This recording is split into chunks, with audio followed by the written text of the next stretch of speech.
discussing and moving on to the psychology of social media.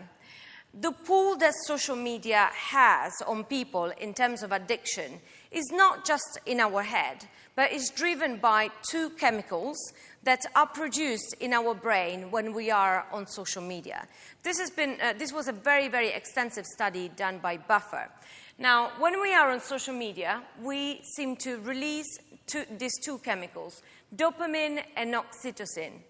So dopamine is produced in the body and in the brain when we are given small bits of information, when we are given unpredictability and small rewards, which are all conditions that come together when we are on social media. And the pool of tweeting has been revealed to be more addictive than alcohol and cigarettes, believe it or not.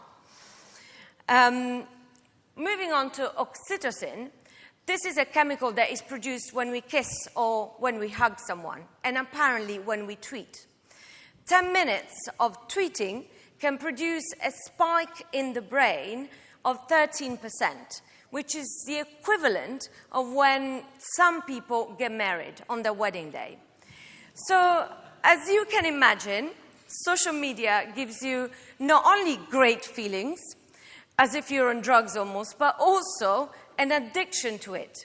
And that means that people tend to be more trusty when they are in that environment compared to any other digital environment or mass media environment. Also, self-representation. When we are on social media, we represent ourselves all the time, and we are concerned continuously with our image and with how we appear. From the same study, it emerges that looking back at your Facebook or Instagram profile can immediately raise your self-esteem. Why is this important for marketers? It's important because one thing that we do, that we refer to when we self-represent ourselves, is things. So look at me with this cool label of this new beer that just came out.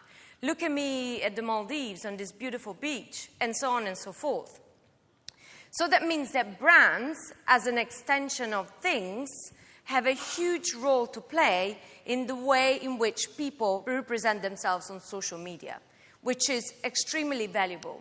So as brands and as marketeers, we need to figure out what is aspirational about our brand so that our customers can identify with our brand and use it in their self-representation on social media. This is the real value of social. I wanted to focus also on two more aspects. One is the psychology of why we share. So sharing is part of really who we are and how we tend to be. We like sharing, and even the same, just thinking about sharing before we do it elicits our reward centers in our brain. So as part of this study, it came out that 68% say that they share because of the way that it helps them self-represent. So in the way that they can identify themselves to other people. But even better, 78% of people share because of the connection that it helps them establish with other people. Thank you.